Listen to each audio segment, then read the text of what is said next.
One of the great joys that I have as being a member of the Terwilliger Center for Housing and is the ability to participate in the award selection for the Robert Larson Workforce Housing Awards. And I think what's so critically important about these awards, particularly as we enter into an era where the role of the federal government as kind of the leading voice on affordable housing and workforce housing is going to diminish, just given the tightening of discretionary resources we have. It is so important to really be identifying state and local governments that are leading innovation at the local level, that are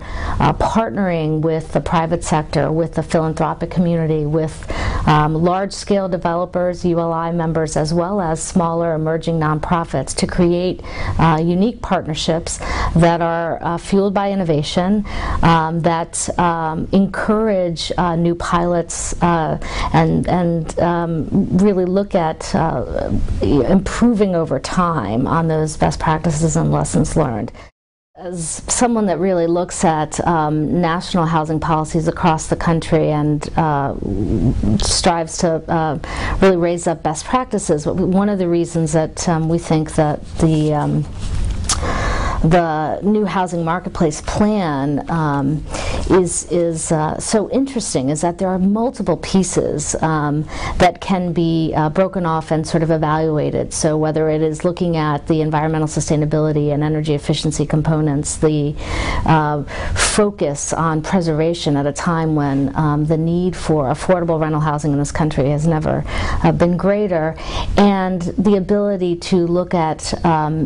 mixed financing models and really bring them to scale in hard to serve communities. It has a combination of new construction as well as infill development in areas that are going through transformation or maybe moving towards gentrification. The need to really prioritize preservation in that context is critical.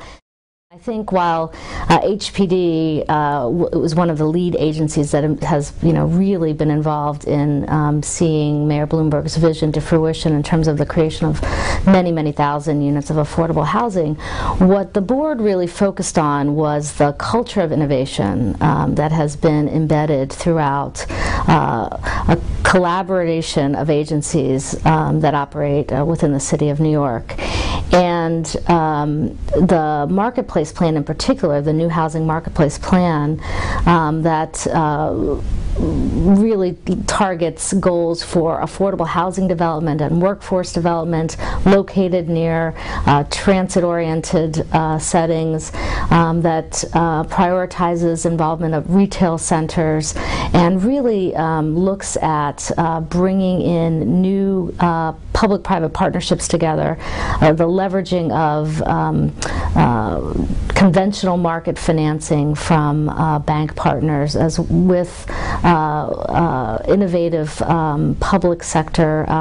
lending pools like the New York Acquisition Fund that involve the foundation community and nonprofit organizations. Really the ability to uniquely piece together these complicated financing tools and working in partnership with a range of partners, as I said, not just with different public agencies, but with large-scale developers as well as small nonprofit organizations is one of the reasons that we really selected this as one of the Larson awardees for this year.